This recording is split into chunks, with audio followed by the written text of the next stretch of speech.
habla de un conjunto de partes integradas, ¿correcto? Esta integración, ¿no?, a nivel de estructura es la que le da las condiciones necesarias al suelo para que lo podamos utilizar en términos de estabilidad y coherencia. Bien, en mecánica de suelos, ¿ok?, solo se utiliza para los suelos finos. ¿Por qué solo para los suelos finos?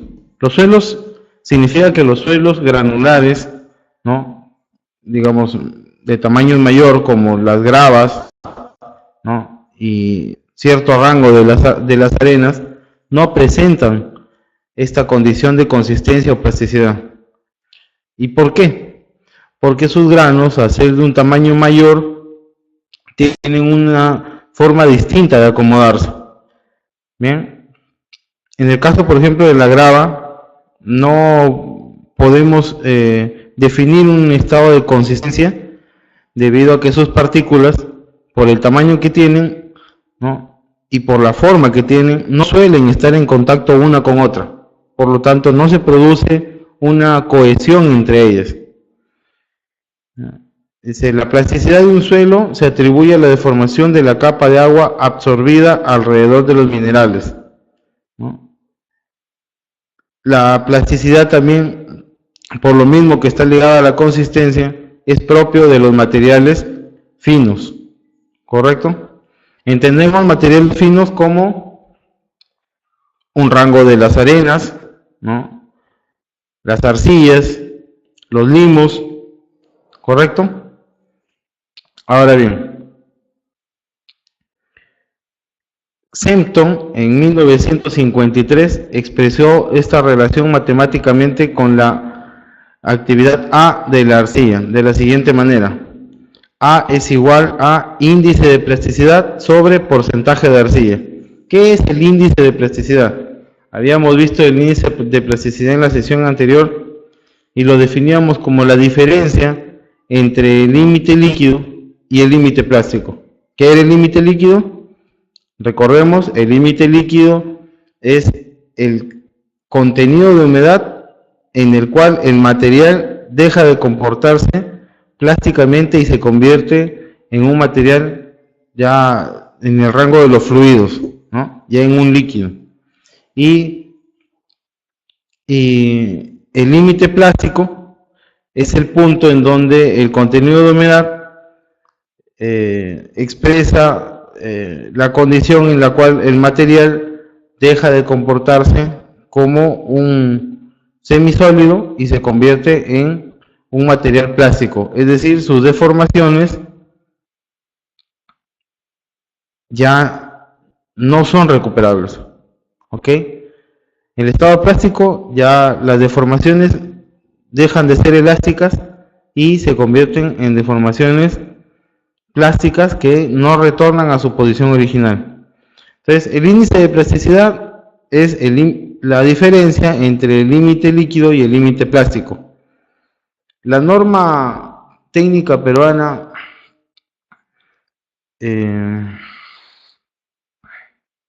339, a ver, vamos a ver para darles el valor exacto.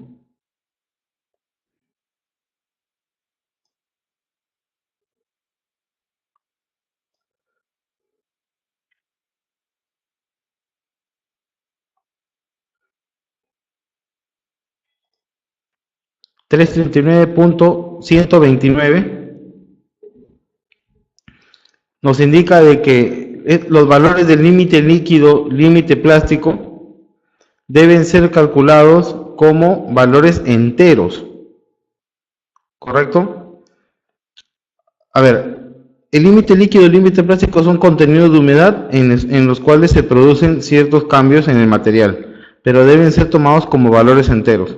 Por ejemplo, si tenemos a través del cálculo un límite líquido de valor 11.39, la norma nos indica que debemos redondearlo al entero más cercano.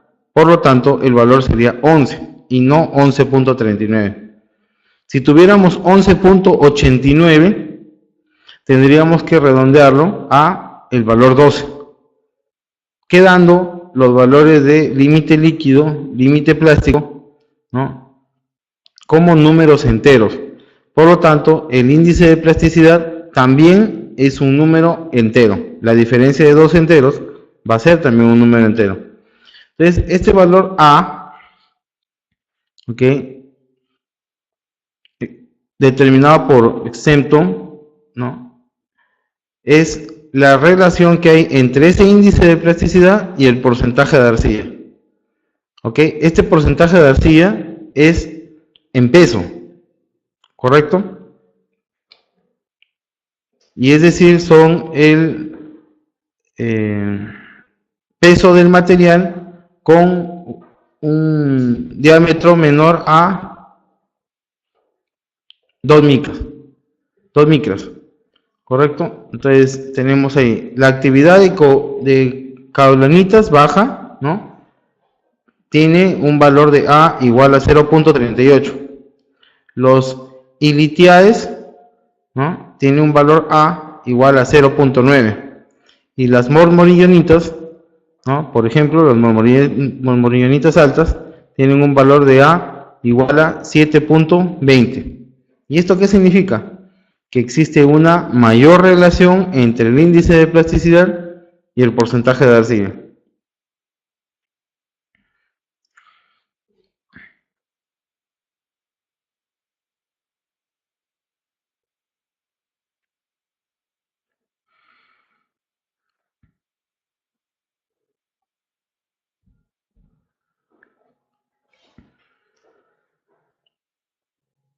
Stiction es la cohesión, ¿no?, C entre las partículas de arcilla, responsable de su coexistencia. Esta acá es una definición que ahonda en que la cohesión es propia de fuerzas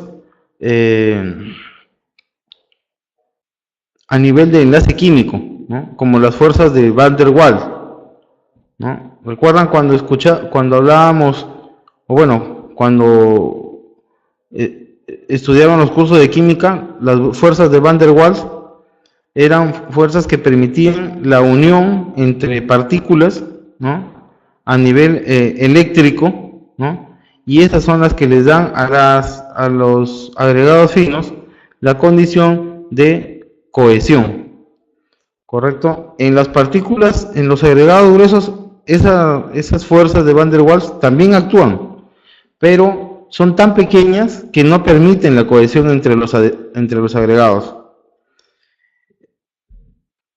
Usualmente escuchamos de que los agregados son materiales inertes eléctricamente, pero eso no es cierto. En realidad, los agregados sí tienen una carga eléctrica. No son capaces de mantener una conductividad, pero sí tienen una pequeña carga eléctrica. Y esta carga eléctrica se hace evidente cuando trabajamos con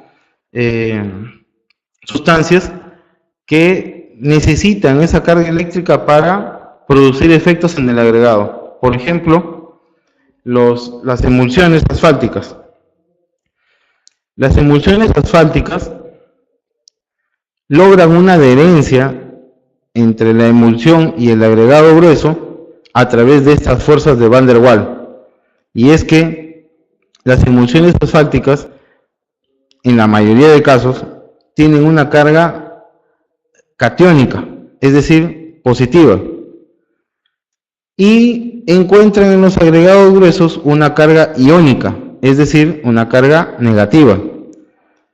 Polos opuestos se atraen, y eso es lo que permite la adherencia entre la emulsión asfáltica y el agregado grueso.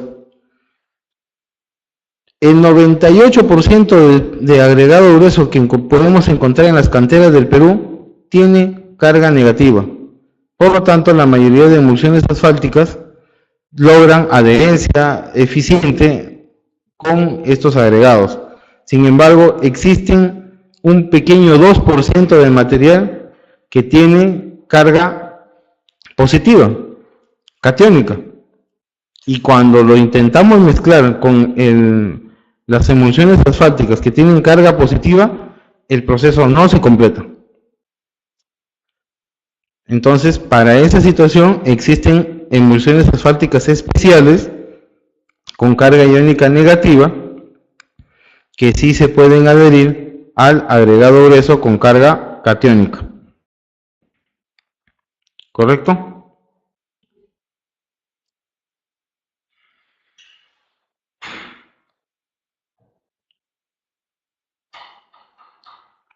Un segundo, por favor. Voy a conectar mi cable de energía, está desactivado. Por favor, ingeniero.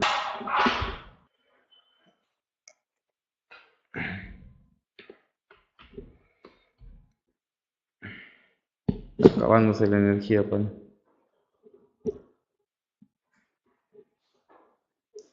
Correcto, muchísimas gracias. Entonces, tenemos acá en un cuadro, ¿no? Esta tabla ilustra parte de la teoría propuesta por Atterberg, ¿no? El sueco en 1911, que establece tres puntos importantes, ¿no? En cuanto a los estados de los suelos: el estado sólido, el estado semisólido, plástico y líquido, ¿no? Entonces, el cambio de estado sólido a estado semisólido es conocido como el límite de retracción. Es un contenido de humedad en el cual el material alcanza una saturación de 100%.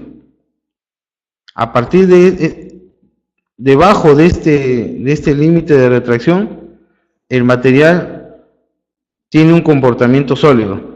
Cuando supera este límite, su comportamiento es semisólido. La transición entre semisólido y plástico se conoce como límite plástico, ¿no? Ahí están las siglas WP o LP. Este límite plástico nos indica de que el material deja de ser un semisólido para tener un comportamiento plástico. Y la relación entre, el punto de cambio entre el estado plástico y el estado líquido se conoce como límite líquido, ¿no? WL o LL. Pero estos no son los tres únicos límites que propuso Atterberg. Atterberg propuso dos límites más, ¿no? Uno es el límite de pegajosidad, ¿ok? El límite de la pegajosidad es el contenido de humedad en el cual el material, ¿no? Comienza a pegarse a las superficies. O sea, es el punto en el cual el material se humedece de tal manera de que comienza a pegarse a las superficies, ¿no? ¿Alguna vez ustedes han cogido un material que está humedecido y que se nos pega en las manos? Es un indicador de que hay presencia de arcilla en el material que estamos tocando. ¿Ok? Este valor de límite de pegajosidad es importante para quienes hacen trabajos de movimiento de tierra, porque es el punto, es el contenido de humedad en el cual el material que están manipulando se pega en las palas de la maquinaria. ¿Ok? Entonces, si el contenido de humedad es tal que supere ese límite de pegajosidad, nuestro material se va a pegar en las palas, por ejemplo, de la motoniveladora, en las palas de los tractores, ¿no? Bulldozer, Tildozer, Angledozer, y genera un mayor esfuerzo para poder realizar el corte. Entonces, para quienes hacen movimiento de tierra, ese límite de pegajosidad resulta interesante porque si el material es pegajoso, va a generar mayor trabajo. Y antes de ese límite de pegajosidad tenemos el límite de contracción. Ese límite de contracción es el punto en el cual el material mantiene cohesión. Debajo del límite de contracción, el material es pierde la cohesión y es fácilmente delenable. Ese valor no es muy importante para nosotros los ingenieros civiles, no tiene una aplicación, digamos, muy relevante, pero sí tiene aplicaciones interesantes para quienes se dedican a la agricultura, porque ese es el límite de contracción, es el punto en el que se forman los grumos. Por ejemplo, si es que nosotros vemos un campo de arroz después de la siembra, ¿no? A medida de que el campo deje de estar expuesto al agua, vamos a ver cómo se cuartean la superficie. ¿Ok? ¿Y por qué se cuartea? Porque está por debajo de su límite de contracción y por lo tanto las partículas pierden esa condición de cohesión que inicialmente habían generado.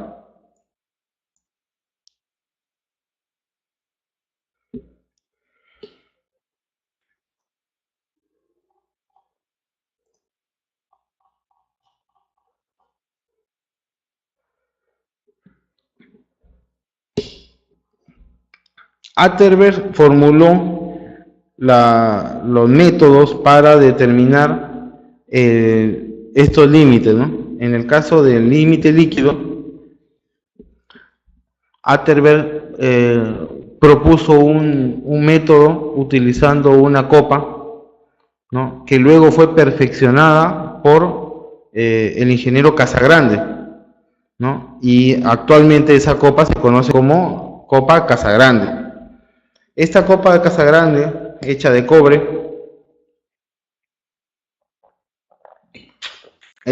inicialmente, fue mejorada por Casagrande y Casagrande ya la diseñó hecha de bronce.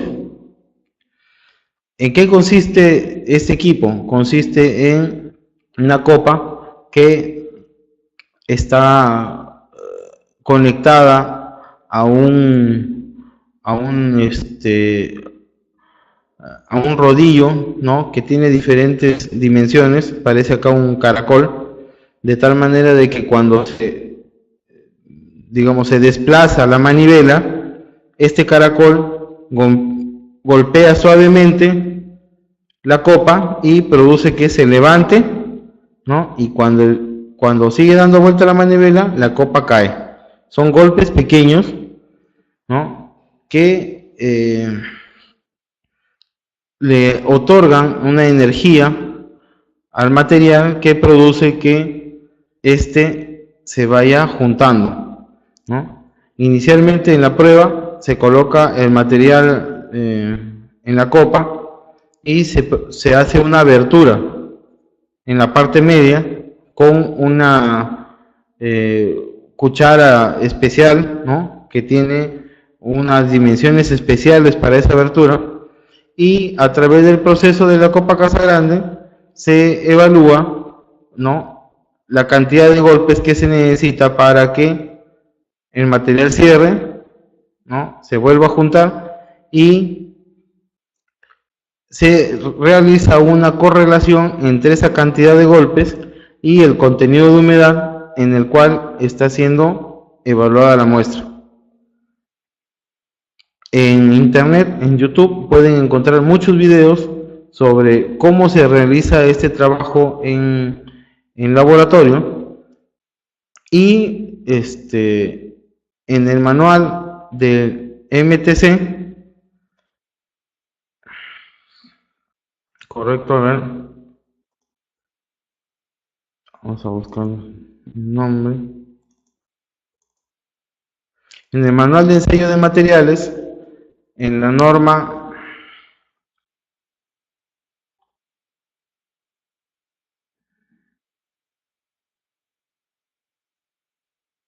acá, en la norma MTC-E 110, ¿ok? Pueden encontrar el procedimiento normativo que se emplea para realizar este ensayo. A ver, El manual de ensayo de materiales lo pueden descargar de la página web del MTC. Pero, a ver, vamos a ver. Para facilitar el aprendizaje. A ver, un segundo.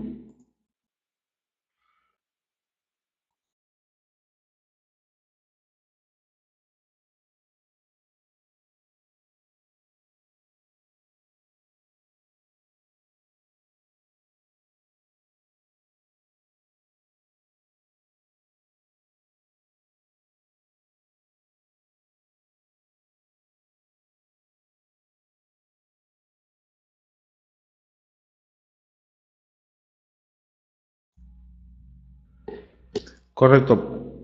A ver, acabamos de coordinar, vamos a enviarles esas normas a su correo, solamente a medida de lo que vamos utilizando. Vamos a enviar el día de mañana la norma correspondiente al trabajo, ensayo de laboratorio para obtener ese límite líquido.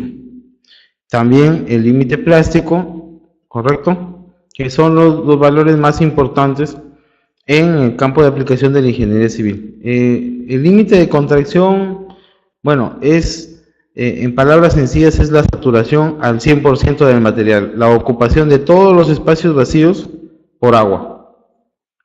No tiene mayor implicancia en la mayoría de obras civiles, pero vamos a comentar más tarde sobre cómo nos podría ayudar en nuestra labor como ingenieros civiles.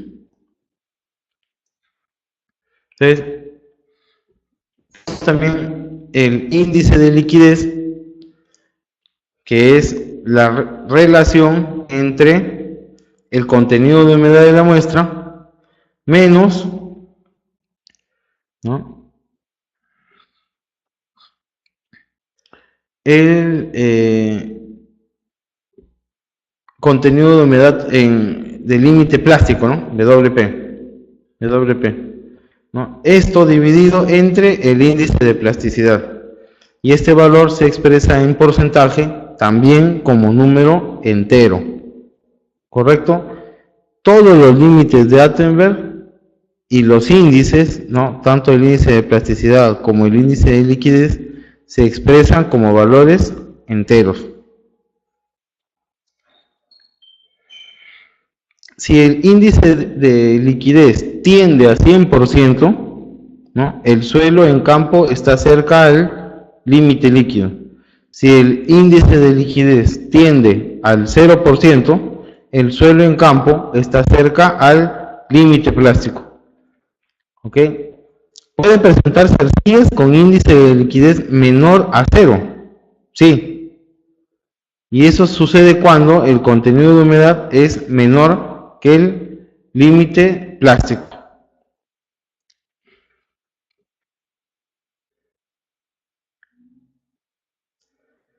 Teníamos ahí las definiciones del límite líquido, ¿no? Es el contenido de humedad, ¿no?, requerido para que la muestra en el aparato de casa grande cierre una ranura de media pulgada de amplitud a los 25 golpes generados a la cápsula de bronce, ¿no?, con un ritmo de 2 golpes por minuto. 2 golpes por minuto. Los valores corrientes son para arcillas entre 40 y 60%, para limos entre 25 y 50%. En arenas no se obtienen resultados del límite líquido. Me parece la sesión pasada les comenté esta situación. Se dio una oportunidad en la cual un cliente nos pidió que hiciéramos unas pruebas a un material que estaba, un material arenoso, ¿no?, al cual no le podíamos determinar un límite líquido porque la conducta de las arenas está fuera de ese rango de fluidez.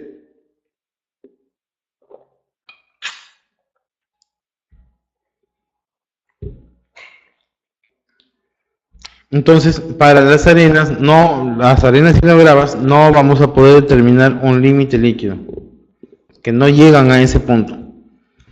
El límite plástico, dice, es el menor contenido de humedad para el cual el suelo se deja de moldear.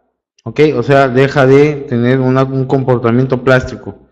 Esto se dice cuando, tomando bolas de suelo húmedo, se pueden formar rollitos de 1/8 de pulgada sobre una superficie plana, lisa y no absorbente. Usualmente utilizamos planchas de vidrio para realizar este ensayo. El vidrio tiene estas tres condiciones de ser superficie plana, lisa y no absorbente, ¿no? Ahora, ese contenido, cuando se pueden formar estos rollitos de 1/8 de pulgada sin agrietarse, ¿no?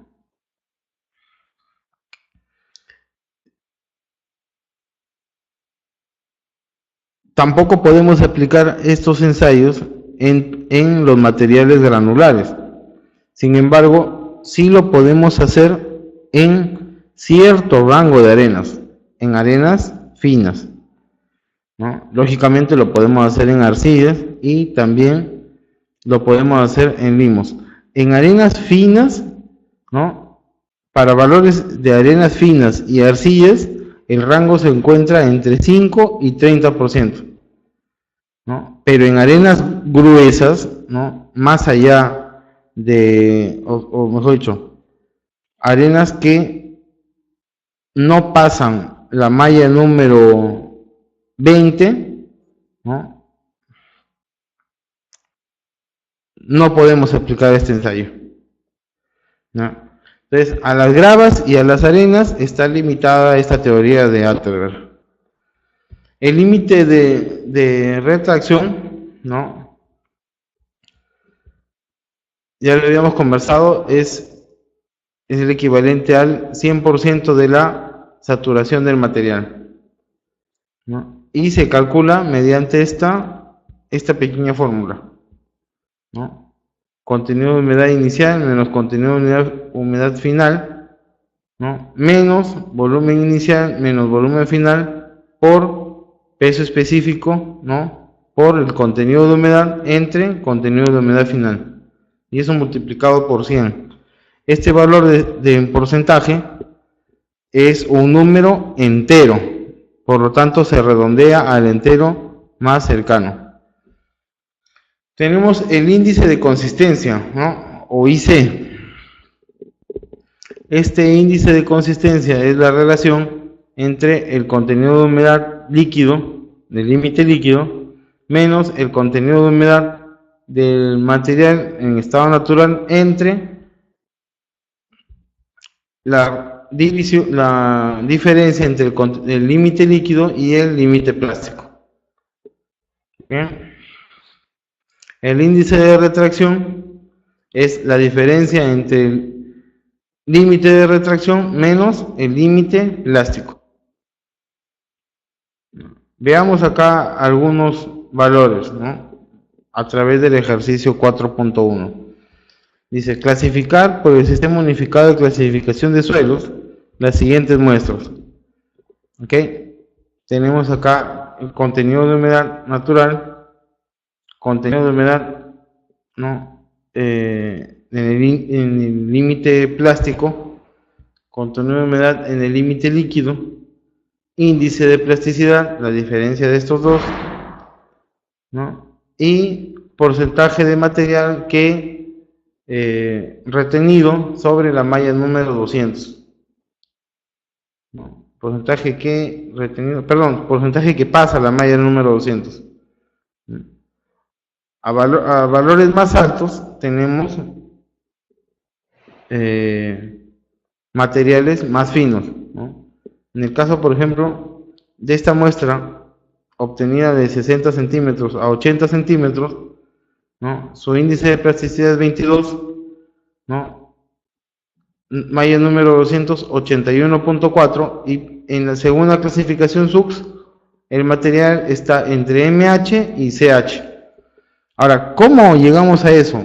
Para poder clasificar el material existen unas tablas, unos ábacos que nos permiten ubicar, pero yo les voy a simplificar el trabajo y les voy a alcanzar una hoja de Excel en la cual agregamos la granulometría, ¿no? Agregamos los valores del límite líquido, límite plástico, y la hoja calcula el índice de plasticidad y de acuerdo a la información de límites de Atterberg y granulometría, de manera automática nos indica cuál es la clasificación SUX.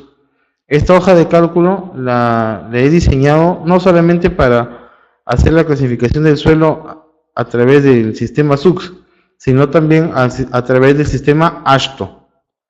¿Ok? Vamos a compartir con ustedes esa hoja de cálculo, ¿no? A más tardar el día de mañana para que puedan practicarla. Estos ejercicios también, el ejercicio 4.2 también lo realizaríamos ya con esa información. ¿Correcto?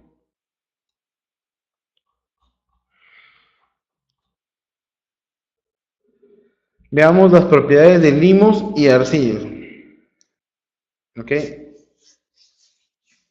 Los limos y arcillas presentan 5 propiedades bien marcadas. Primero, resistencia en estado seco.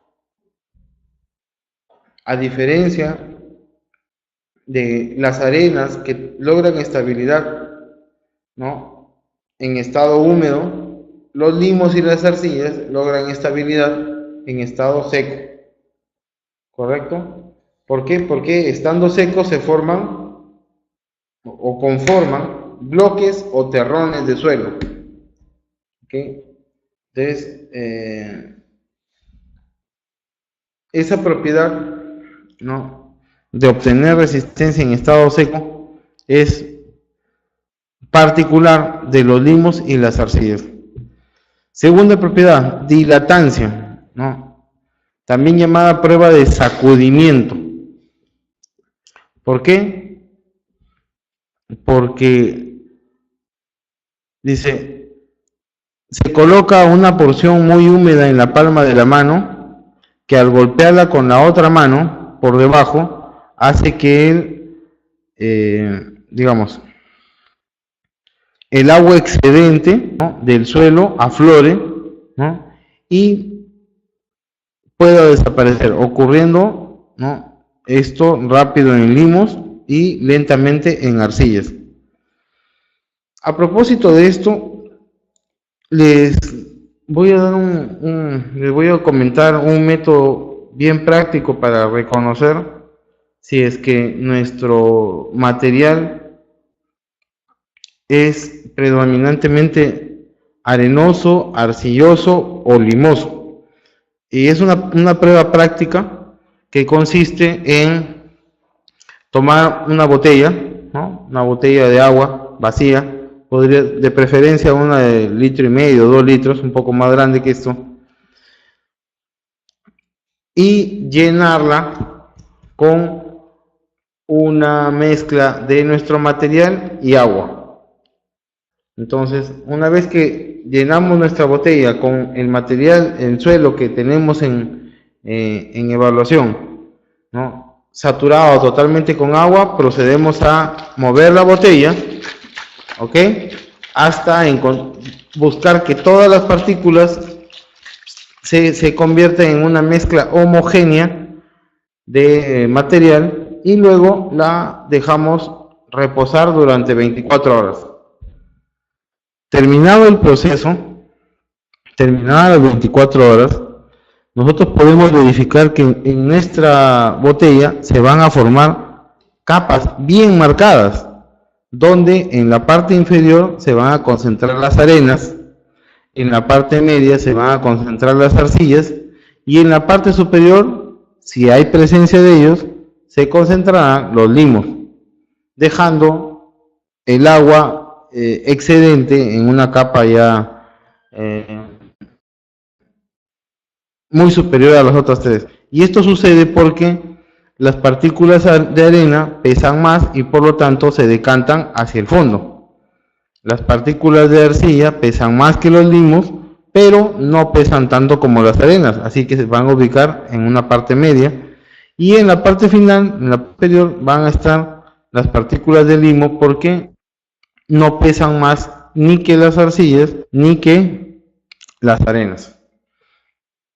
Entonces, si vemos nuestro suelo y notamos que existe una mayor concentración de arenas, nuestro suelo va a ser arenoso.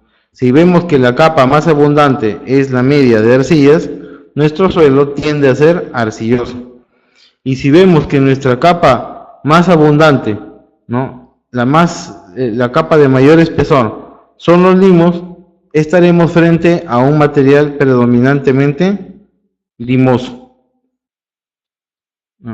Es un método simple para hacer un reconocimiento, digamos, un reconocimiento primario de qué tipo de suelo es el que estamos enfrentándonos. ¿Correcto? Tenemos, a ver, tercera propiedad, la tenacidad.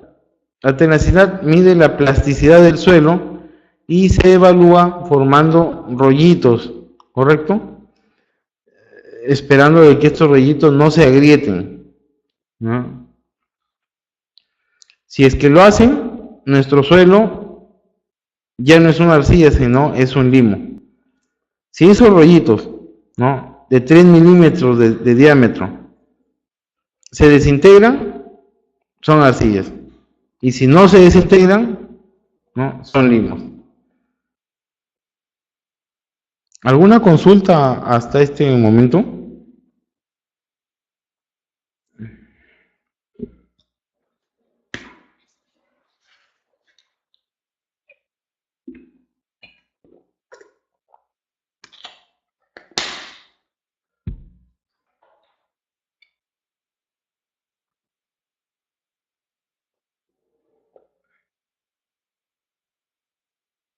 Ah, correcto. Gracias, Fernando. ¿Qué cantidad de material en la botella? Bueno, si cogemos una botella de más o menos litro y medio, podemos ingresar aproximadamente entre 1 kilo y 1,5 kilos de suelo, ¿no? Y el resto que sea agua.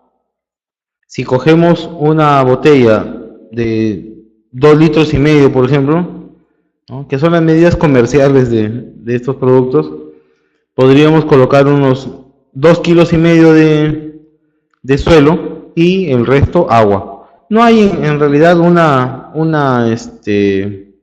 medida exacta, ¿ok? Pero se recomienda que para que pueda procederse de manera adecuada, el suelo llegue a más o menos 2/3, ocupe el suelo 2/3 de la botella que queremos utilizar.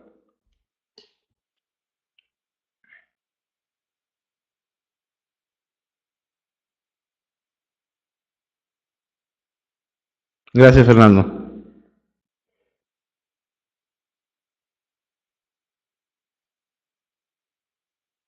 Segundo, bien. ¿A qué conclusión se llega? Ah, correcto. Como les dije, era una evaluación primaria, o sea, es un indicador de qué tendencia tiene nuestro suelo. No es un ensayo técnico, es un procedimiento empírico, no normado, ¿ok? Pero nos facilita tener una noción de hacia dónde estamos yendo encaminados. ¿Por qué es importante? Porque, por ejemplo, si es que nosotros tenemos un suelo, ¿no? Supongamos, hacemos el ensayo en la botella y obtenemos que hasta la mitad se ocupa por arenas, ¿ok? Y se forman pequeñas capas de arcilla y pequeñas capas de limo. No sería muy lógico intentar someter esta arena, ¿no? Supongamos que hasta la mitad sea arena y me salga solamente 1 centímetro de arcilla y 1 centímetro de arena, de limo, perdón, ¿no? Obvio, este suelo sería arenoso, no sería práctico intentar someterlo a los ensayos, por ejemplo, del límite líquido, del límite plástico, porque no me va a dar resultados, porque ya me da este ensayo práctico, empírico, ya me da una idea de con qué material estoy trabajando. Así es, ahorramos tiempo. Ahorramos tiempo.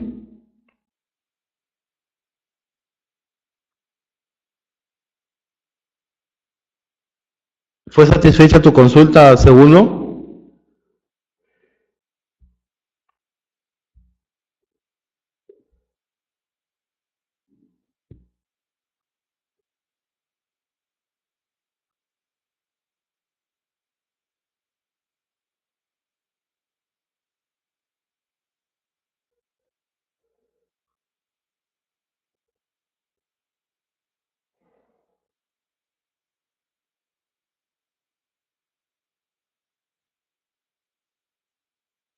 Es recomendable que para el ensayo eh, ingresemos la muestra, nuestro suelo, ¿no?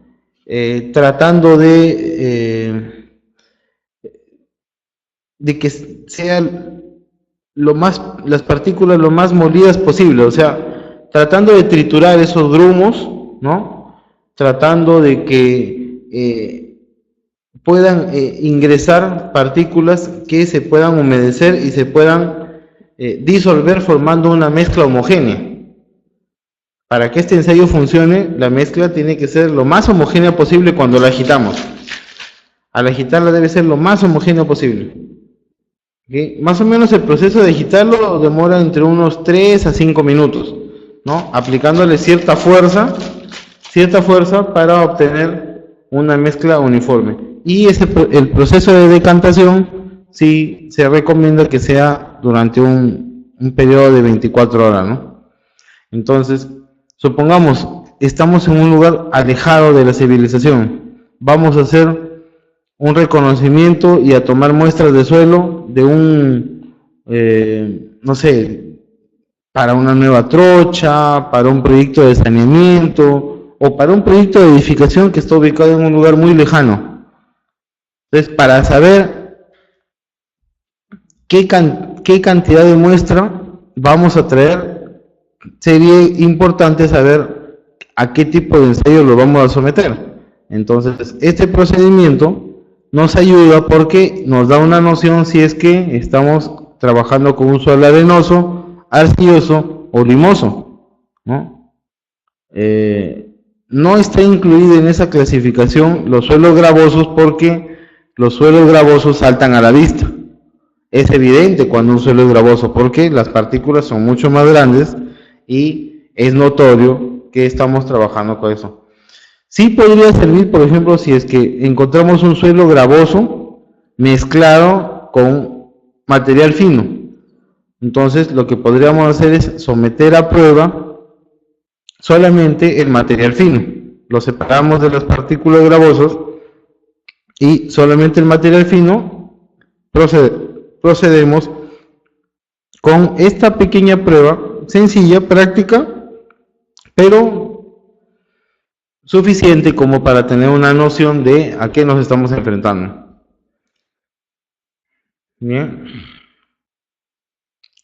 Acá tenemos una caracterización de los materiales de acuerdo a las propiedades que estamos conversando. Perdón, me estoy adelantando. Todavía no hemos explicado estas dos propiedades, sedimentación o dispersión, ¿no? Es justamente lo que aprovechamos en el ensayo que acabo de comentarles. Se disgrega el suelo triturándolo para separar los granos, ¿no? Se hace una suspensión en agua y en recipiente en vidrio. Bueno, por efectos prácticos yo podría hacerle un envase de plástico nada más, ¿no? Se mezcla y homogeneiza la mezcla.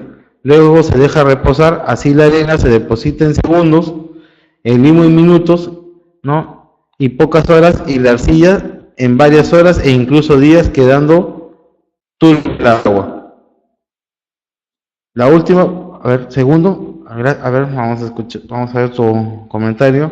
¿Cómo definimos material arcilloso o limoso? Correcto. Cuando realizamos el procedimiento que acabamos de conversar, se forman 3 capas. Abajo, la capa de material arenoso, por ser más densa, ¿no? Más pesado. En la parte media, la capa de material arcilloso, ¿no? Y en la capa superior el material limoso. Entonces, supongamos que tenemos nuestra botella y que de la altura donde tenemos nuestro suelo, el 10% esté ocupado por arena. El 60% vemos que sea la arcilla y el 30% restante limo. El material sería arcilloso, ¿verdad? Bajo esa prueba práctica y pequeña, ese material tendríamos indicios, ¿no?, muy firmes de que ese material, al ser sometido ya a una granulometría y al ser evaluado su índice, su límite líquido, su límite plástico, su índice de plasticidad, va a arrojarnos que ese material es primordialmente arcilloso. ¿Qué pasaría si no fuera la situación así? Si tuviéramos 10% de arena, por ejemplo, 20% de arcilla y 70% en la última capa de limo. Entonces nuestro material es identificado a simple vista como un material limoso. Con toda seguridad que al llevarlo al someterlo a los ensayos técnicos de laboratorio, nos va a dar que el material es limoso. Pero el problema viene cuando las capas no están bien definidas y tenemos valores cercanos, ¿no? Por ejemplo, ¿qué sucede si tenemos más o menos un 45% de material, ¿no?, en la capa de arena, un 10% de material en la capa de arcilla y 45% más, ¿no?, en la capa de limo? Sería difícil discernir si nuestro suelo es arenoso o es limoso. Con toda seguridad que al someterlo a los ensayos nos va a dar como resultado que es un suelo limo arenoso. Así es. Claro, podría ser también arenoso limoso, ¿no? En realidad la primera palabra es el que sería el problema de determinar cuál de los dos primero, ¿no? Porque los dos tienen en ese caso, en el caso del ejemplo que les acabo de mencionar, 45%. Entonces ahí viene un poco la problemática, ¿no? Si es limo arenoso o es arenoso limoso. Eso ya lo determinaríamos a través de los ensayos técnicos de laboratorio correspondientes. Ahora, la última propiedad es el brillo, ¿ok? Dice, se frota el suelo húmedo en una superficie con navaja, la superficie brillante indica la presencia de arcilla y la superficie de color mate indica la presencia de limo. ¿Ok? Esta de acá también es un muy buen indicador, ¿no? Colocar el material húmedo, frotarlo con una navaja, ¿no? Tratando de alisarlo, como se dice, y si el material toma un marcado tono brillante, significa que hay más arcilla que arena o que limo. Y si la superficie toma un color mate, ¿no?, es decir, no apreciamos tonos de brillo, entonces será un limo.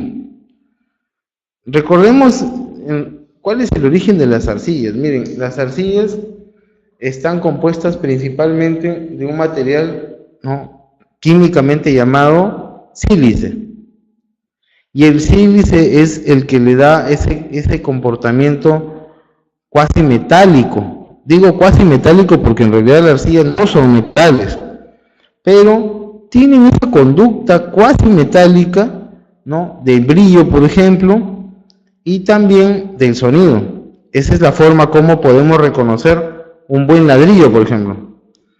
Un buen ladrillo, ¿no?, al ser golpeado, tiene un sonido metálico.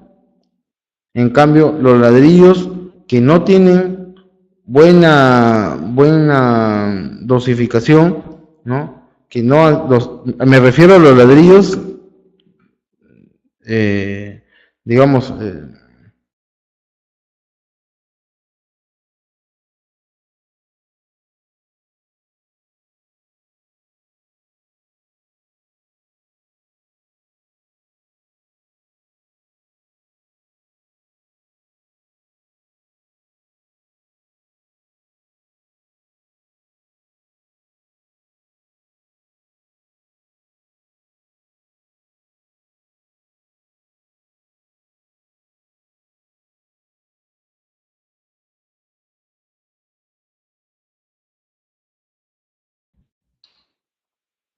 se interrumpió la señal.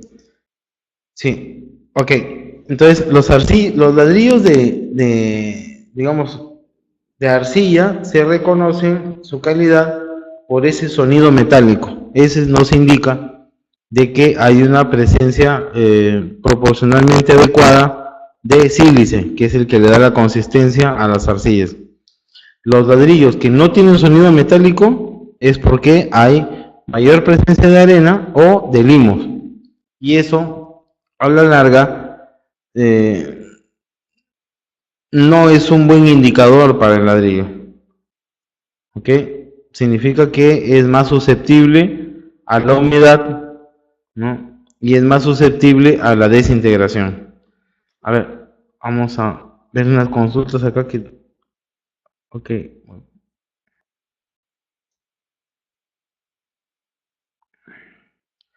Edgar dice, ¿cuál sería la diferencia entre limo arcilloso y viceversa? La, la proporción, ¿no? En un limo arenoso, la cantidad de limo es mayor que la de arena, y en un arenoso limoso, la cantidad de arena es mayor que el limo. Puede ser, la diferencia son valores pequeños, ¿no? Por ejemplo, si hacemos una granulometría, ¿no? Hacemos una evaluación y encontramos de que el material tiene 42% de limo y 41% de arena, su nombre es limo arenoso. Pero si encontramos 41% de limo y 42% de arena, significa que es arenoso limoso.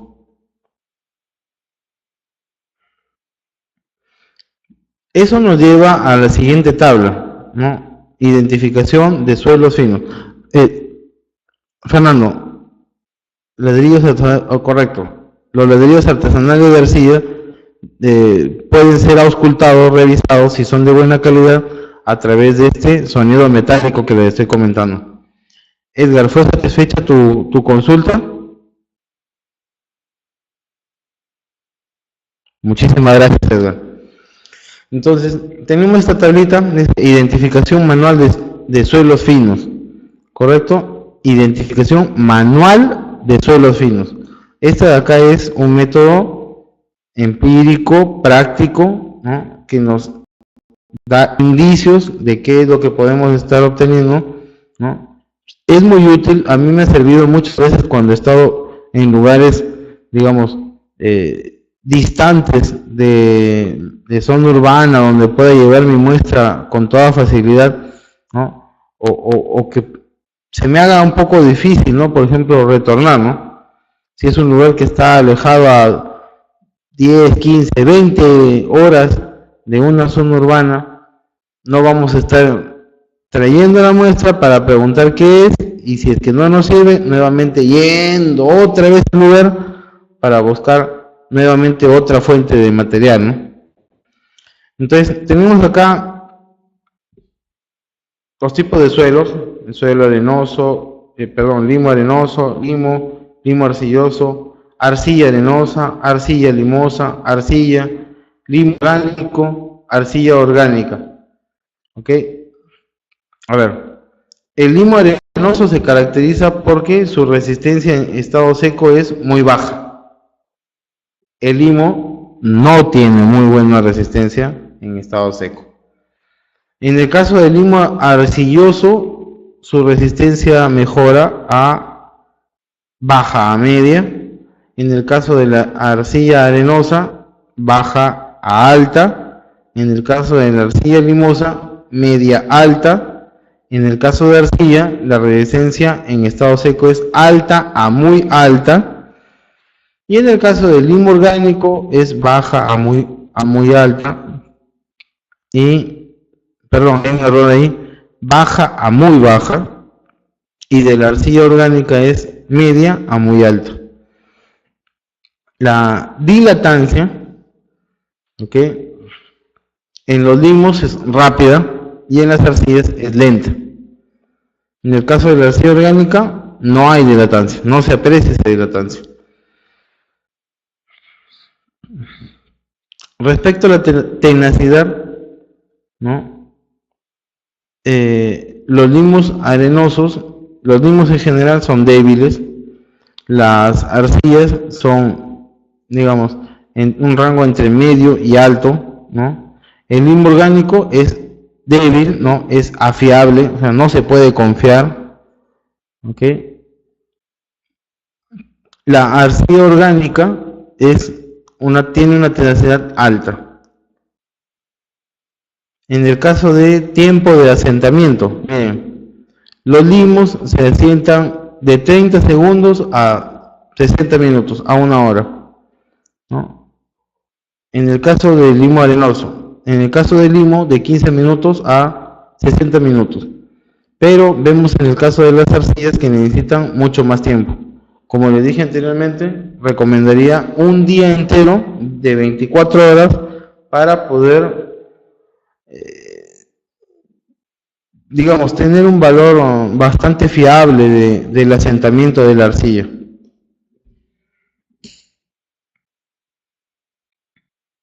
Ahora, para aplicar esta identificación manual, ¿no?, se deben retirar todos los fragmentos, ¿no?, superiores a la malla número 40. La malla número 40 son las partículas de 0.42 milímetros. ¿Okay? Tenemos acá algunas definiciones, ¿no? Textura, clase textural franca, ¿no?, arcilla inalterada, arcilla remoldeada, arcilla rápida, ¿no?, tixotropía, que, bueno, se las dejo ahí para que ustedes puedan leerlas y saber un poco más sobre esta situación, ¿no? Finalmente llegamos a la sensitividad, llamada también sensibilidad o susceptibilidad. Y esta es la medida de la pérdida de resistencia de una arcilla, ¿no?, causada por el remoldeo. ¿A qué le llamamos remoldeo, no? Es la modificación de su estructura natural, ¿correcto? Entonces, se mide la sensitividad o sensibilidad, ST, con el valor de la resistencia de la compresión simple, de acuerdo a la siguiente expresión, ¿no? Sensibilidad es igual a resistencia inalterada entre resistencia remoldeada. A ver,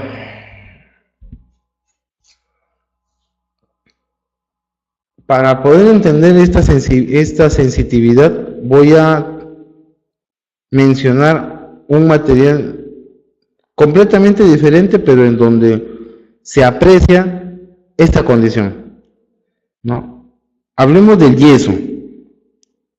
¿Qué sucede si nosotros cogemos un poco de yeso y lo mezclamos con agua? Reacciona inmediatamente, ¿verdad? Y se produce una mezcla con una consistencia bastante estable, que rápidamente se endurece, ¿correcto?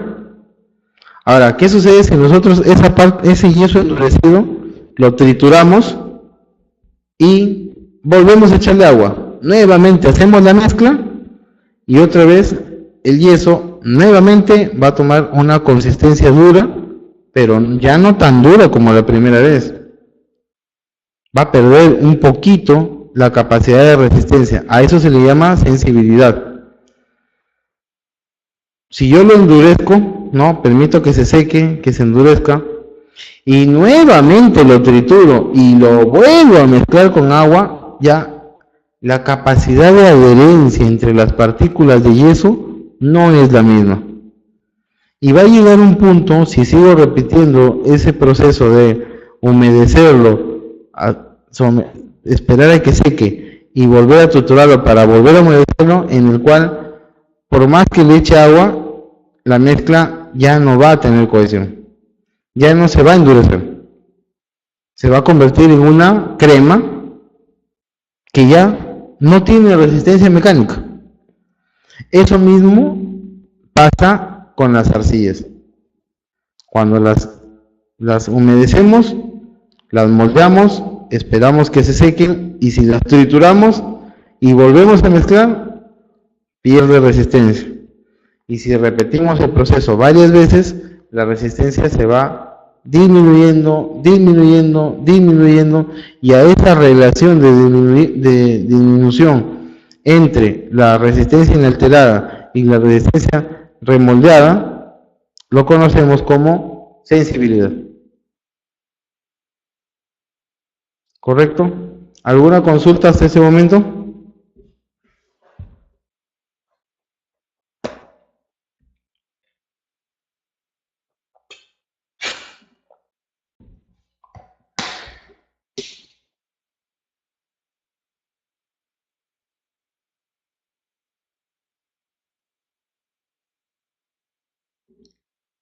Bien, a ver, vamos a darles un pequeño break de unos 5 minutos para que puedan este, relajarse algo y continuar con el siguiente tema. ¿Correcto?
Bien, retomamos nuestra sesión. Este tema de consistencia y plasticidad tiene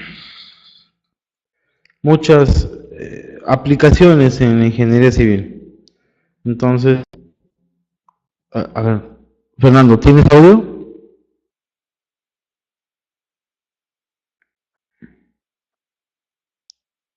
¿Se recuperó el audio? Oh, ok, gracias, Arito. Muy bien. Entonces, quisiera, quisiera pedirles a ustedes que comenten algunas situaciones en las que estos términos de consistencia y plasticidad se conviertan en tal vez alguna duda o tengan algún tipo de aplicación donde requieran mayor detalle, ¿no?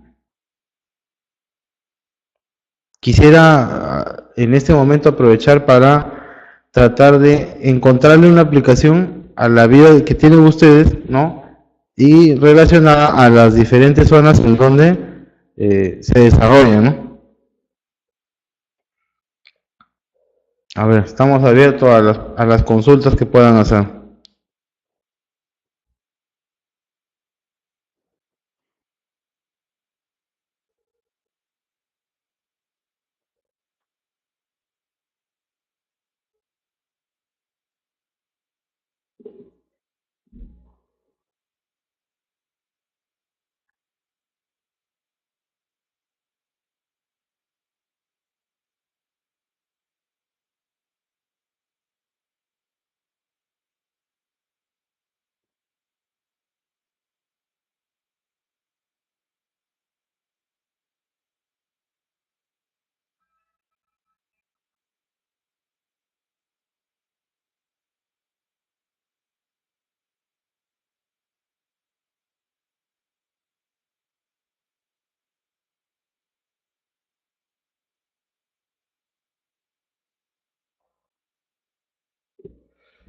A ver, comenzamos con Sarita.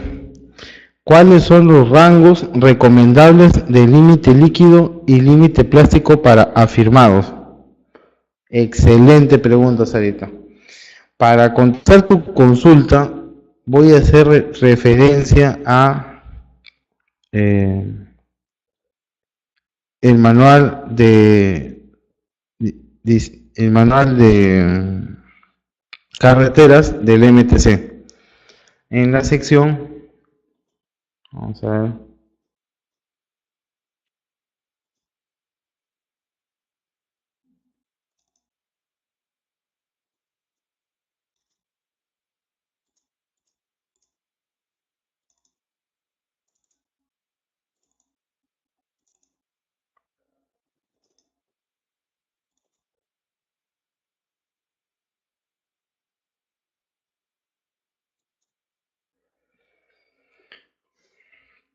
en la sección suelos y pavimentos, manual de carreteras, suelos, geología, geotecnia y pavimentos, ¿no? Sección suelos y pavimentos. A ver, vamos a ver si a ver, por favor, me podría apoyar para verlo en pantalla desde acá. A ver, un segundo, por favor. Un segundo, voy a interrumpir la vista para colocar en pantalla el manual de suelos y pavimentos.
Correcto, ahí está. A ver, Sarita, vamos con esto de acá. Manual de carreteras, suelo, geología y pavimentos. Sección suelos y pavimentos. Correcto, esta es la última versión de abril del año 2014. Esta de acá se puede descargar desde la página web del MTC. Ahí tenemos las normas. Entramos a sección transportes, caminos y ferrocarriles, ¿no? Yo creo que el link sería bueno enviarlo mejor a través de un correo, ¿verdad? Vamos a coordinar para poder enviarles el link. A ver, acá en el chat nada más lo voy a buscar en este momento. A ver, vamos a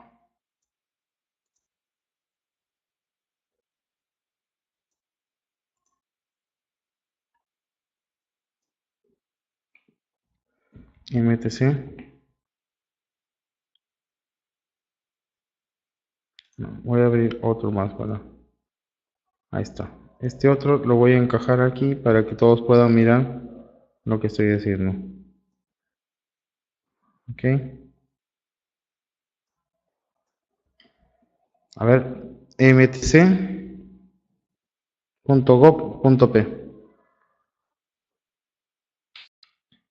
Transporte terrestre. Vamos aquí a caminos y ferrocarriles. Y aquí vamos a información complementaria, normas de carreteras, ¿no? Y tenemos donde dice manuales de carreteras. Ahí está. Pueden ustedes descargar todos los manuales MTC. Ok. Vamos a colocar vamos a ver el link y lo vamos a pegar acá en nuestro chat. ¿Correcto?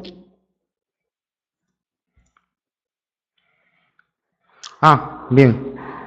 Aquí tienen el manual de ensayo de materiales, tienen el manual de carretera, dispositor de tránsito automotor, diseño geométrico, suelos, geología, geotecnia y pavimentos. Aquí está la sección suelos y pavimentos, ¿correcto?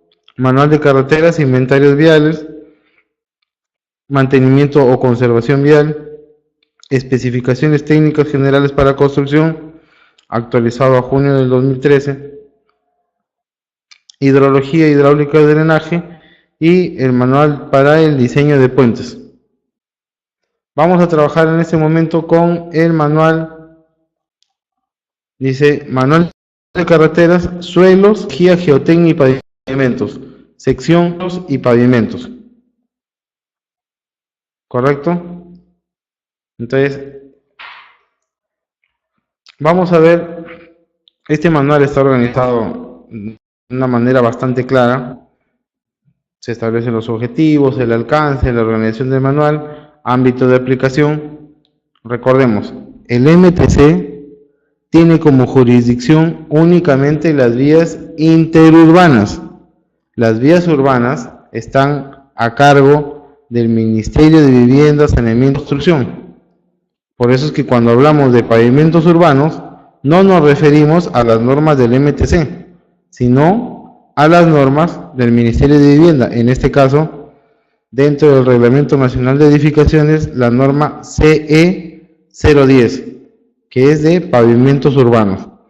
Entonces, esto de acá, esta información del manual de sección de suelos y pavimentos es aplicable únicamente a vías interurbanas, sean carreteras, sean trochas, ¿no? Interurbanas nada más.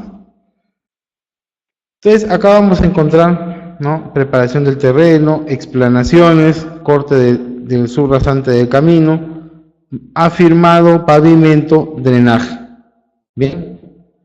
Aquí está suelos, cómo se realiza la exploración de suelos y rocas, caracterización de la subrasante, registros de excavación, ¿no? Los famosos perfiles estratigráficos, ¿no? Descripción de suelos, ensayos de laboratorio, informe de exploración, cómo se debe presentar para una vía interurbana. Fuentes de materiales y fuentes de agua. Ok, esto de acá está está encaminado al estudio de las canteras, ¿correcto? Canteras de suelos, canteras de rocas, fuentes de agua, instalaciones comerciales de suministro, ¿no? Informes, cómo se presenta este tipo de evaluación. El capítulo 6 es de tráfico vial, el 7 de clima, el capítulo 8 de drenaje, el capítulo 9 de estabilización de suelos, ¿ok? Estabilización mecánica de suelos, a través de diferentes productos como cloruro de sodio, cloruro de calcio, cloruro de magnesio, productos asfálticos, geosintéticos, ¿ok? Materiales para pavimento, ¿no? Acá está del afirmado, de la subrasante, de la base granular, ¿correcto? Y acá está un capítulo completo, 11, que es de afirmados, metodología de diseño, secciones de capa de afirmado, materiales de afirmado. Esto es básicamente para trochas, ¿ok? A nivel de trocha. Y pavimentos flexibles, bueno, ya conocemos, pavimentos asfálticos. Continúa el capítulo 13 con pavimentos semirrígidos, ¿ok? Estos pavimentos semirrígidos son básicamente materiales mejorados con bases tratadas asfálticas, ¿no? Y los famosos adoquines. Y en el capítulo, acá está al revés, sí, en el capítulo 14, está mal escrito ya le encontramos un error. En el capítulo 14 es pavimentos rígidos, ¿no? Ensanche de pavimentos, comportamiento de pavimentos, abreviatura y glosario de términos. Bien, vamos a la consulta puntual de Sarita. ¿Cuáles son los rangos recomendables para límite líquido y límite plástico para afirmados? Entonces, vamos a hacer una diferenciación entre material afirmado, ¿ok? Para trochas, de material afirmado para, digamos, como material base para el pavimento, ¿ya? Comenzaremos tomando el afirmado como material base para el pavimento. Vamos a ir a la página 113. No necesariamente va a coincidir. Vamos a ver. Materiales para pavimentos. Ok. Aquí están los valores del CBR. Cuánto debe cumplir. Ok. Compactación de Proctor y, a ver, vamos a ver, acá está. Afirmados. Este acá es el cálculo del CBR, espesores. Ok. Esta es información del CBR. Vamos acá. Gradación de material afirmado. El MTC nos permite utilizar 4 gradaciones para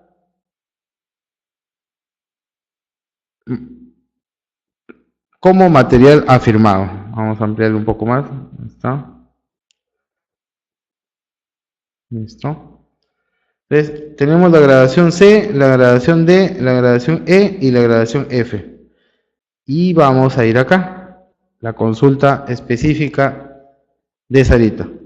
Dice, para el límite líquido, con esta granulometría, graduación tipo C, donde vemos que todas las partículas, la malla número 1 pulgada, la malla 1 pulgada. Entre el 50 y el 85% en la 3 octavos. Y entre el 35 y el 65%, ¿no? Pasa la número 4. ¿Correcto? Entonces, este de acá es un material, básicamente, esto acá lo que pasa, básicamente es una graduación con material grueso. Más material grueso que fino. Miren la gradación D, cambia la cosa. Entre el 60 y el 100% pasa la malla 3 octavos. Por lo tanto es un material más fino. ¿Ok? Miren la cantidad de finos que están alojados acá. La gradación E es un material aún más fino. Entre el 55 y el 100% pasa la número 4. Y la gradación F es un material aún más fino todavía. Entre el 70 y el 100% pasa la número 4. Significa que solamente hasta un 30% es mayor a la malla número 4. ¿Correcto? Entonces tenemos una gradación con material básicamente eh, grueso, un material un poco menos grueso, materiales menos grueso que ya tiende casi a la arena, ¿no? Menos grueso todavía. Ahora, para la gradación C, el límite líquido es máximo 35%. Para la gradación D, máximo el límite líquido 35%. Para la gradación E, límite líquido máximo 35%. ¿No? Vemos que en todos los casos el límite líquido máximo es 35%. Y el índice de plasticidad está entre 4 y 9%. Y recordemos, ¿qué es el índice de plasticidad? El límite líquido menos límite plástico. El límite líquido máximo es 35%, entonces el límite plástico mínimo tendría que ser 35 menos 9, ¿verdad? Estaríamos hablando de 26. Esos serían los valores, ¿no? El rango que precisa la norma. Ojo, acá en ningún momento lo precisa de manera explícita el valor mínimo o máximo para límite de plástico, pero sí nos da que el límite de plasticidad está en el rango de entre 4 y 9. Herbert, ¿no tienes audio? Ay. Oh, correcto.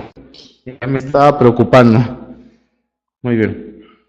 Entonces, Sarita, ¿quedó clara tu consulta del rango entre límite líquido y límite plástico?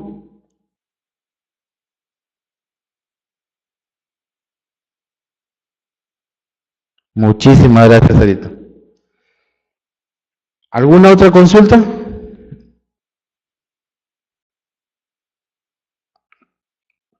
A ver, mientras van apareciendo las consultas, vamos profundizando un poco más en este manual. Vamos a ver, esta de acá es una gradación de material afirmado. Son gradaciones especiales, están fuera de la gradación, digamos, habitual de ASTO, ¿no? Acá, por ejemplo, esta gradación FHWA, ¿no? Todas las partículas pasan 1 pulgada. Enrique Ramos tampoco tiene audio. Sí, el audio estoy. Enrique,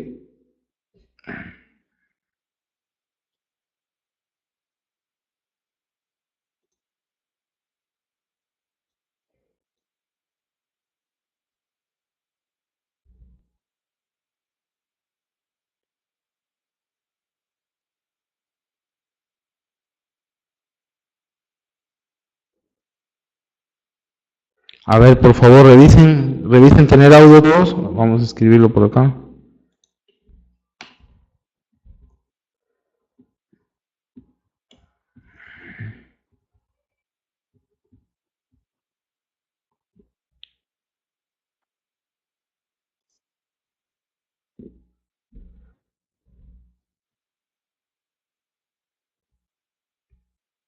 A ver, por favor, Edgar, correcto, gracias. Wilbert, gracias, muy bien. Edgar, gracias. Ok, algún miembro que no cuente con... A ver, ¿cómo hacemos? Vamos a escribirlo acá. Alguien que no cuente con audio.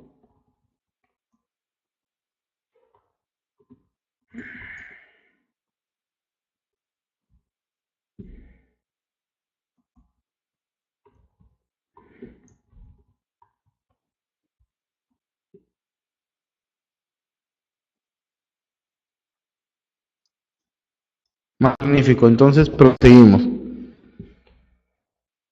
Estas granulometrías especiales, les decía, la FHWA FP03 y la FHWA SDLTAP, ¿no? Tienen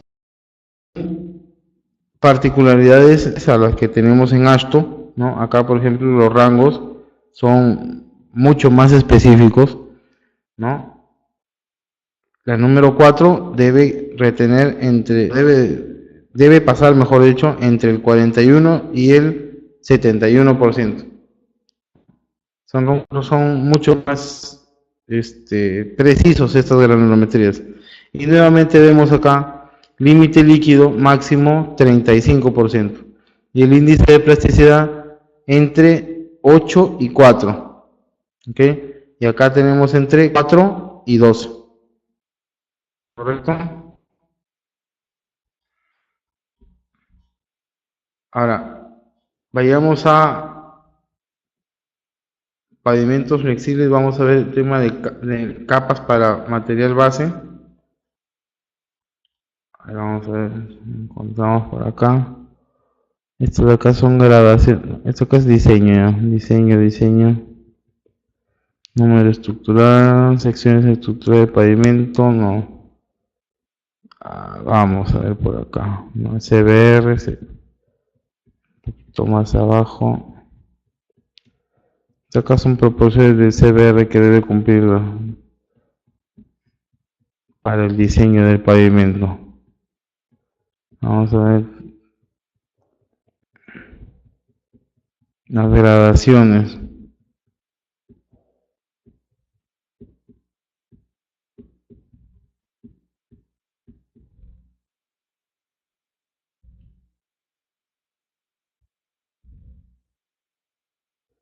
Secciones típicas, ¿no?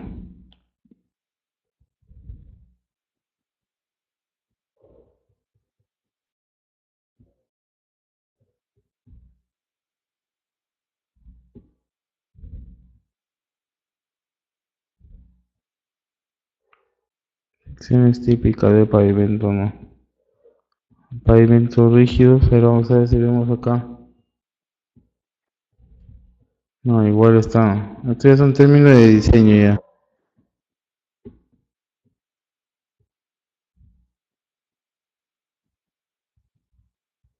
Sí, acá ya no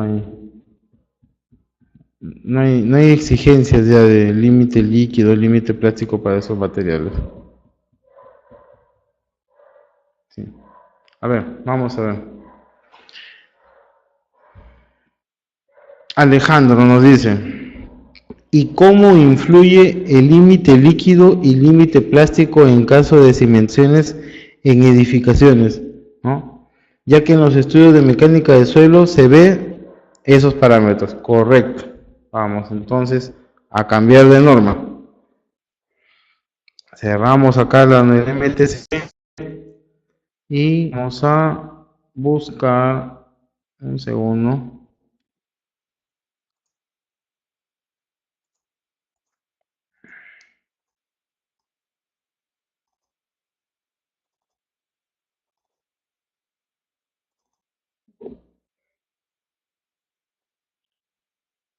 Ok, vamos a ver acá cómo hacemos entrar.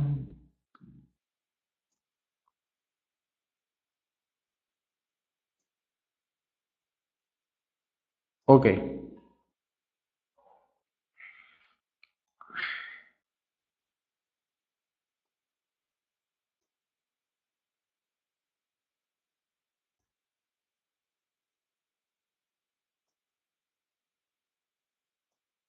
Qué raro, le doy. Muy bien. Entonces, correcto, a ver, vamos comenzando con, dice Alejandro, ¿cómo influye el límite líquido, límite plástico en caso de cimentaciones en edificaciones? Enrique dice, tengo problema, ok, Enrique, ya superado.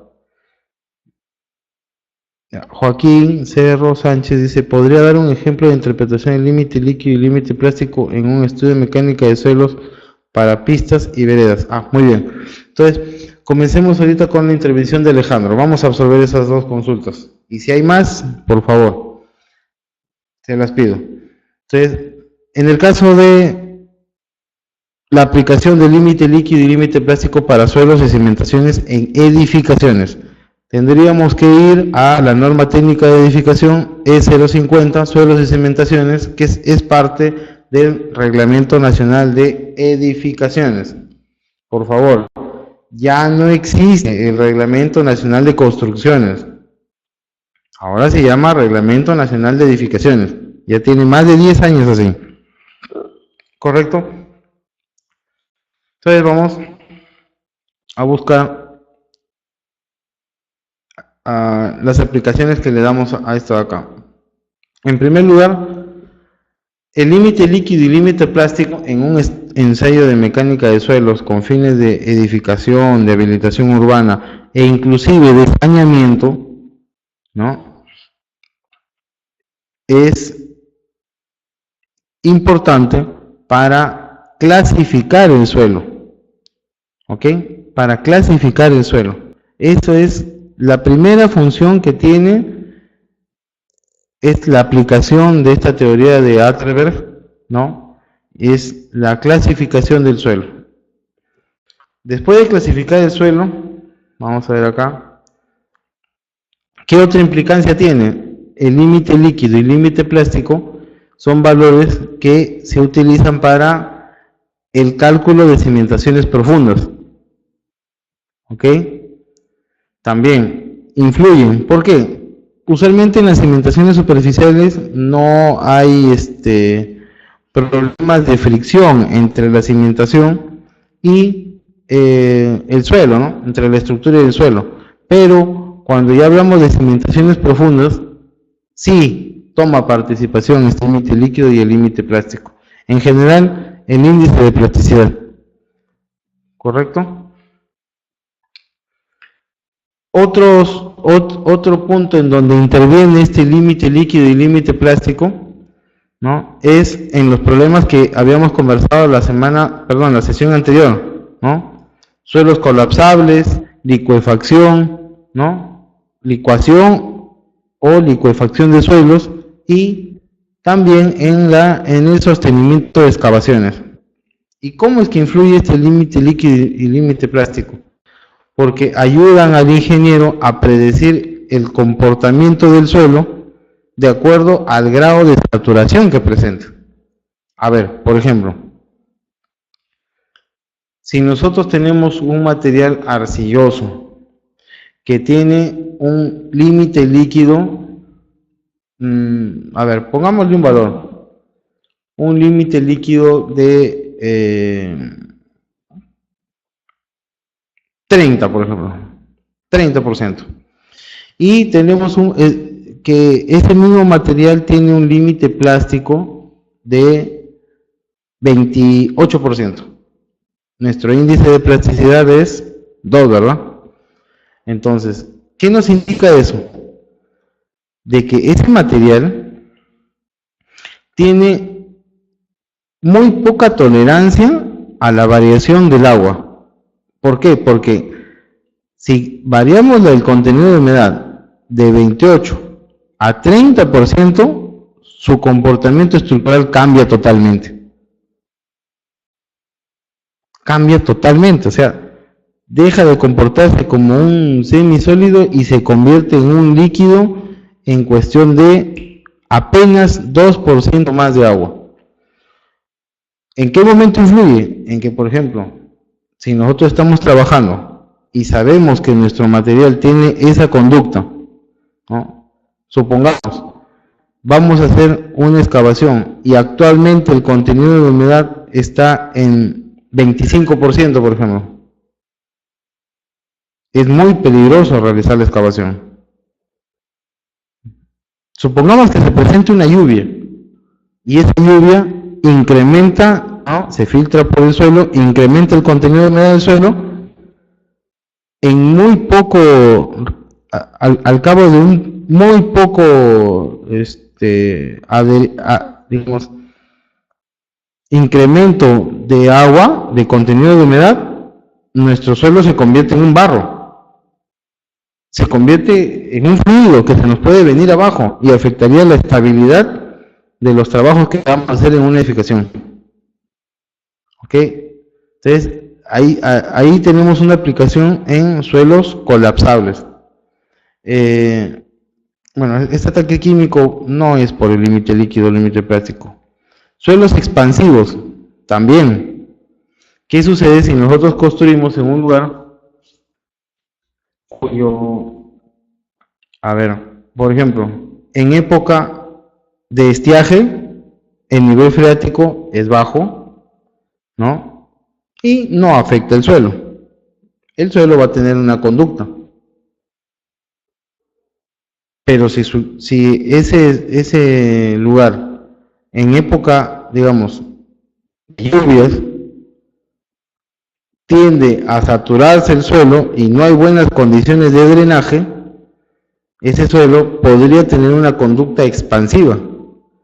Esta conducta expansiva afecta, ¿no?, el comportamiento plástico o líquido del material de una manera similar a la que acabo de explicar en el caso de suelos colapsables. Si es que el índice de plasticidad es muy bajo, el cambio es muy brusco para nuestra fundación. ¿Ok? Y finalmente, un consolidado de todos estos problemas se da en el sostenimiento de excavaciones. Entonces, este sostenimiento de excavaciones, a ver, voy a llevar la aplicación al campo de saneamiento. Cuando hacemos el saneamiento, ¿qué hacemos? Hacemos excavaciones para colocar tubería nueva o, por ejemplo, para hacer cambio de tubería, ¿no? Renovación de tubería. Y al hacer estas excavaciones, la conducta del suelo es muy importante. ¿Ok? Saber cómo es que el suelo se comporta ante una variación de el contenido de humedad es sumamente importante, ¿no? ¿Por qué? Porque hay suelos, por ejemplo, cuyo límite líquido, ¿no?, es muy bajo, entonces también ante un pequeño incremento de contenido de humedad se convierten en suelos que pueden colapsar. ¿Correcto?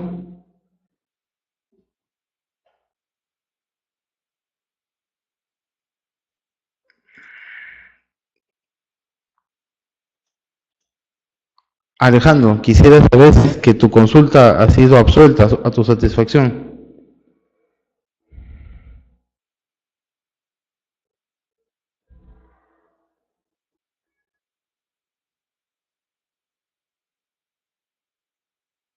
Alejandro.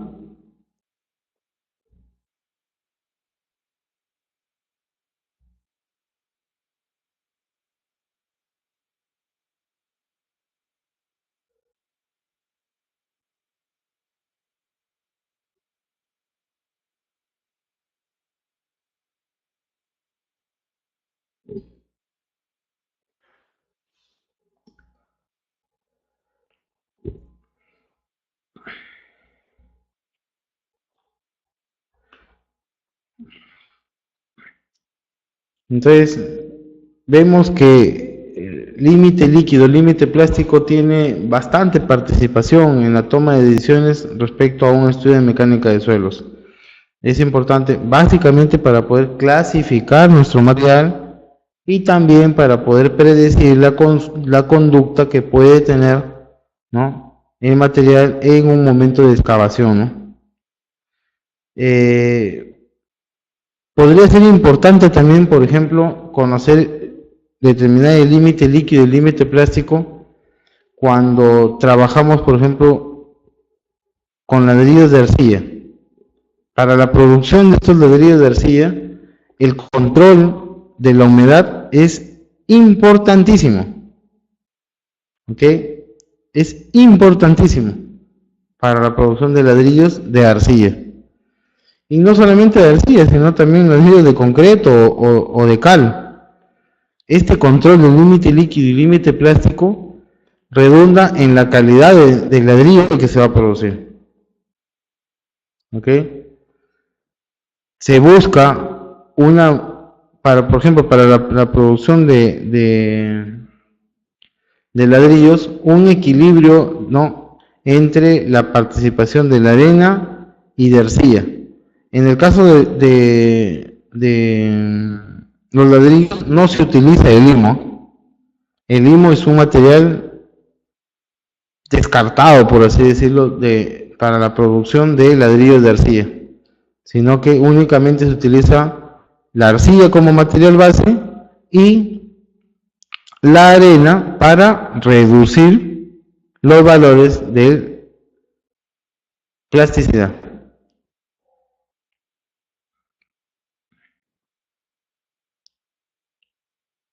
Alejandro, ¿fue satisfecha tu consulta?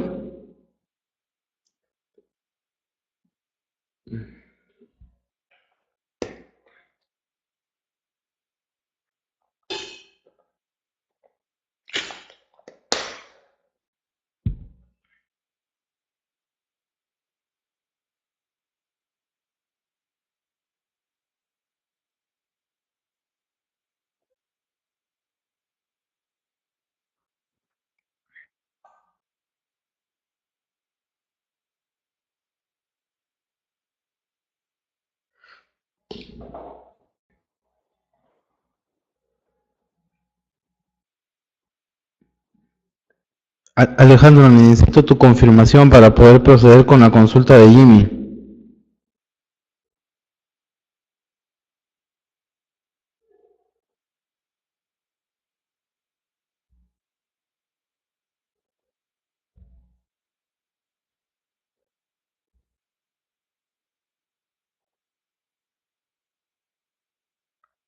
Alejandro,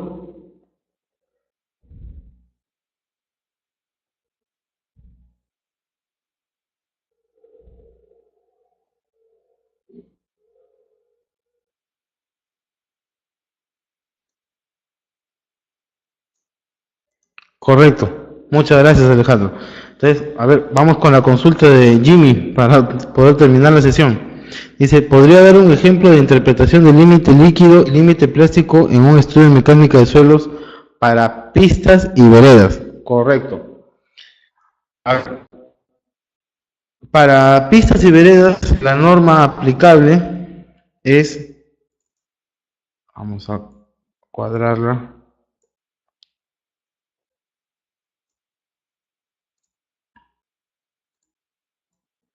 Ahí está, la tenemos, Reglamento Nacional de Edificaciones, norma CE 010, pavimentos urbanos. ¿Correcto? A ver, vamos rápidamente. Esta norma es elaborada por el Ministerio de Vivienda, Construcción y Saneamiento, ¿no?, a través del CENSICO. Es el Comité Técnico.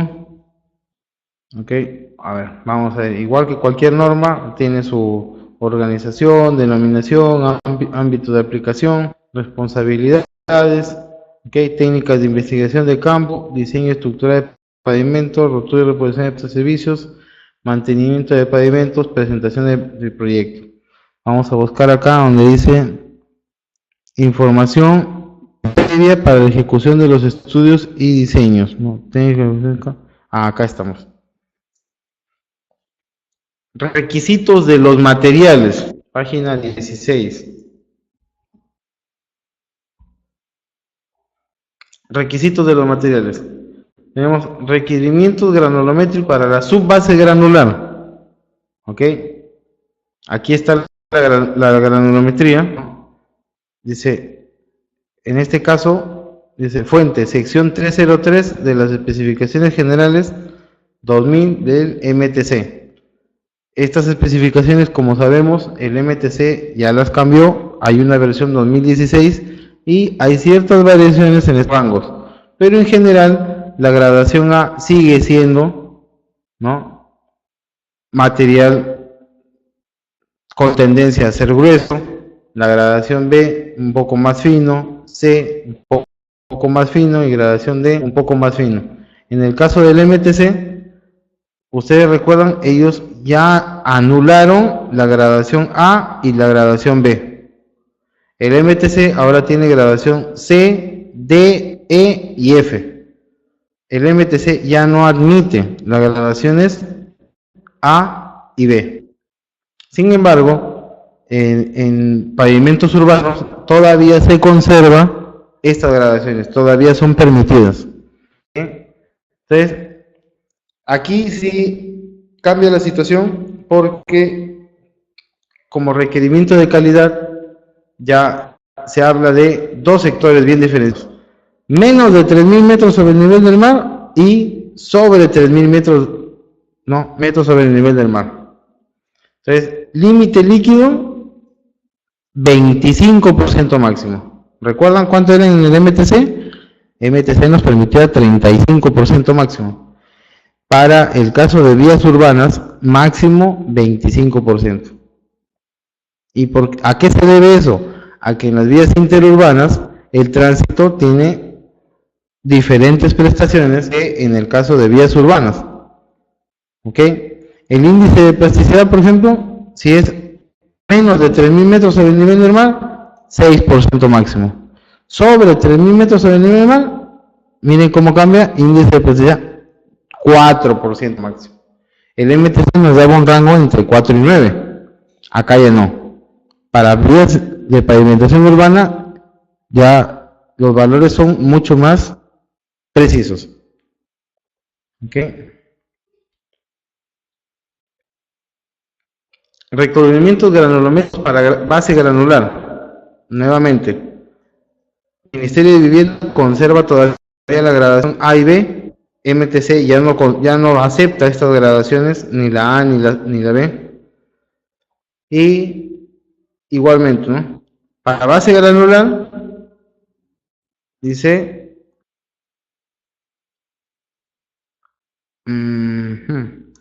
para el agregado fino, este acá es para el agregado grueso. El agregado grueso no tiene valores de límites de Atterberg. Para el agregado fino, tenemos índice plástico, 4%, menos de 3.000 metros sobre el nivel del mar, y sobre los 3.000 metros, 2% máximo.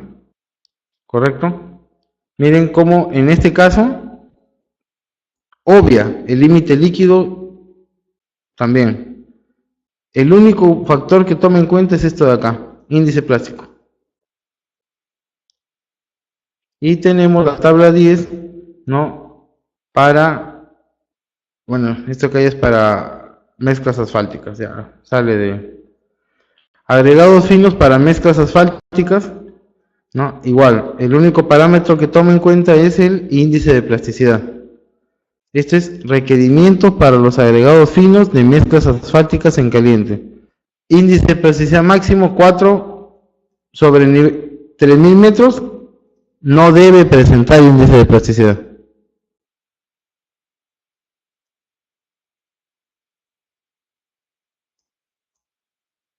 ¿Correcto?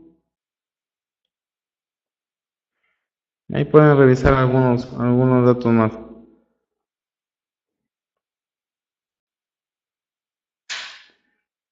A ver. Jimmy, quisiera consultarte si fue absuelta tu consulta. Quisiera preguntarte si fue absuelta tu consulta.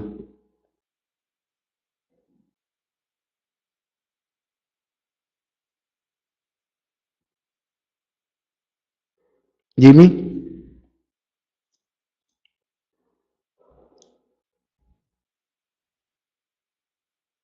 Muchas gracias a ti, Jimmy. Y vamos acá a ver, tenemos consulta de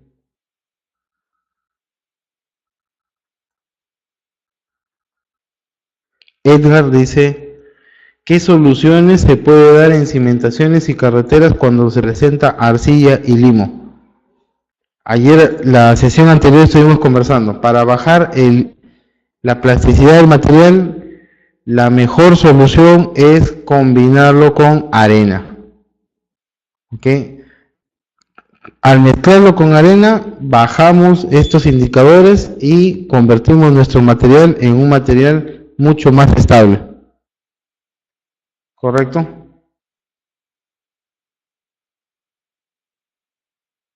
¿Está conforme con la respuesta, Edgar?